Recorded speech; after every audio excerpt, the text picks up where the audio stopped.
The borrower is a slave to the lender. President, I love you so much. Have you talked potentially about the program ending in May of 2026 being extended or an additional program being added on? We've not talked about an extension of the program. I see. And so you don't want any additional funds from the IMF? It's a journey we just started. So I don't even understand why the presenter was forcing our president to say that he needs an extension of the program or a bailout or an additional fund from IMF, whilst we have not even finished paying the one that we are owing. This is how they force things out of people. Happily, we have just had a staff visit, and so our Ministry of Finance is engaging with the IMF. We're not at the table when this agreement was drawn up, and so coming into government, there are a few issues that we thought we should raise with the IMF, including the issue of tax rationalization. Because of the target of achieving 24% revenue to GDP by 2028, the program required that revenue should continue increasing at a certain rate. Unfortunately, what the previous government had done was just to slap on more taxes, and we had gotten to a stage where the more taxes that were put on, the less revenue that came in. And so it's necessary for us to look at the whole tax handle, rationalize them, make them more transparent, easy to understand, so that we can have better compliance. We've had that discussion with the IMF, and the IMF have agreed to provide technical assistance for us to do that rationalization. So my question is, don't we have scholars in this country who understand our economy better and have the technical expertise to help us rationalize our tax? Do we need to fall on the IMF for technical assistance? The same people who provided the same assistance to the previous leaders, which ended them up taxing us to generate the revenue that they were required to, but to no avail. Do we need the same people to help us rationalize our tax? Don't we have educated people who have expertise in taxation to help us do the tax rationalization? So engagements have already started. Have you talked potentially about the program ending in May of 2026 being extended or an additional program being added on? We've not talked about an extension of the program. We are determined to continue with this program. I think that it means that we must be more prudent in our handling of our finances. We must also look on the expenditure side and see how we can cut waste and also shift resources to more priority programs. And so it's a whole basket that we're looking at. We also have the issue of the debt restructuring and the humps that have been created. This year we have to pay in excess of 15 billion on the domestic debt exchange. So what we've done is to reactivate the sinking fund and put more resources into it to take care of the repayments that have to be made this year. But all in all, we have a cordial relation with the IMF. The next review, which will be the fourth review, is due in April. But before that, we'll present the budget in March. And so the budget will take into focus some of the issues that have come out from the staff mission. We're hoping to receive the aid memoir today or tomorrow. And looking at the issues that IMF raises, we'll incorporate them in the budget.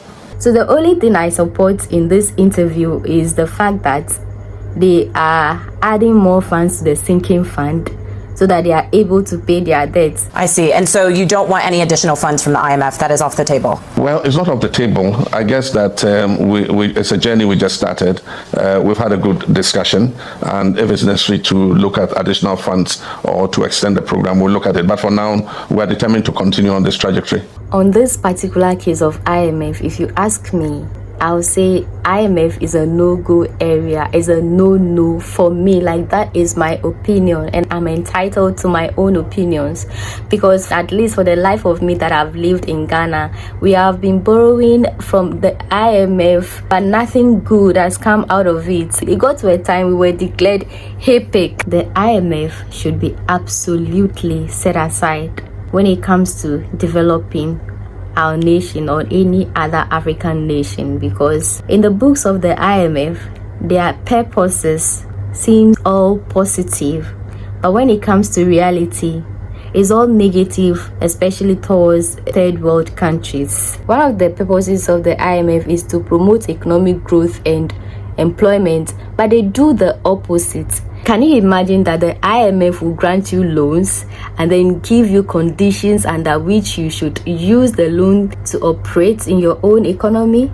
And then sometimes ask you to lay embargoes on employment. But then in their books, they are saying that they are in to promote employment in member countries. They give you very harsh conditions that will put your citizens under stress to impoverish your citizens, but they say they want to eliminate poverty. You see their thing. When you read this book, The Economic Hitman, you will understand. When it comes to IMF, World Bank, I don't even want to hear their name.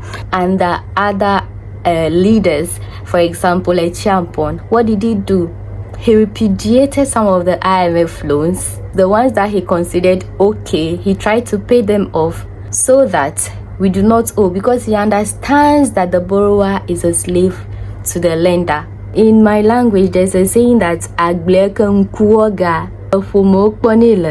IMF would be of benefit to us, we would have seen it. Not today. It might cater to the 1% of the greedy leaders, but it doesn't cater to the majority of the suffering population. For the life of me that I have lived, I have never seen any citizen of my country becoming rich or their sufferings reducing because we had gone for loans from IMF. Those loans are rather passed on from generation to generation, that we keep paying them without even ending. They give you the loans and they give you conditions, like insufferable conditions under which you have to operate with those loans. For example, with the current loan that we have, as you have listened to the president, he was saying that the loan was given to them, but they are supposed to generate revenue at a certain rate, such that by the end of 2028, our GDP will be equal to 24%, which has led to the previous leaders taxing us anyhow. But then, still we're not able to generate the revenue that they were expected to generate. You are asking the same people for advice on how you should manage the loans that they have given you and rationalize your tax.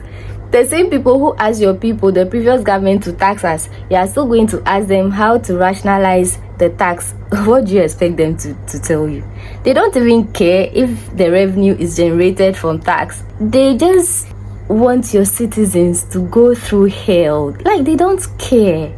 We are the people who understand our economy. So why is IMF the one to come and help me rationalize my tax? Africa is a continent with 54 countries. Why is it that we cannot trade amongst ourselves and do some of these transactions amongst ourselves? We are richer than these people that we are borrowing from.